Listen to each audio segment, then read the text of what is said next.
Виртуальный музей создали в одном из старейших учебных заведений Айхала, школе номер 5. Новый проект позволяет не только заглянуть в прошлую школьную жизнь, но и узнать, чем сегодня живет учебное заведение. Оксана Мезенцева ознакомилась с новинкой.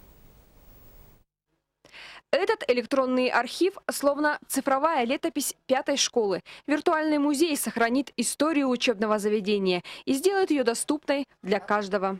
К тому же сайт вышел отличным подарком к юбилею. В этом году Айхальская школа номер 5 отметит 55 лет со дня образования.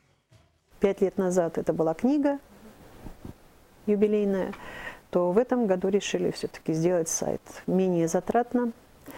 И тем более он может вместить больше информации, раз. Во-вторых, это очень доступно.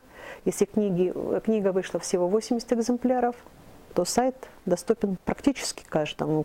На электронных страницах события полувековой истории школы, коллекции фотографий разных лет, галерея учителей-ветеранов, исторические материалы. Есть и раздел «Гостевая книга». Здесь можно добавить не только текст, но и загрузить фотографии. Валерий Усманов, выпускник 2010 года. О том, что у пятой появился свой виртуальный музей, узнал на встрече выпускников. При первой же возможности в гостевой книге оставил записи, где поделился воспоминаниями о жизни в школе. Виртуальный музей пятой школы мне очень понравился. Конечно, сегодня на сайте пока не размещены фотографии того времени, когда я учился, но я с удовольствием посмотрел фотографии других выпускников и прочитал об истории школы. Думаю, мои воспоминания также совсем скоро появятся на сайте.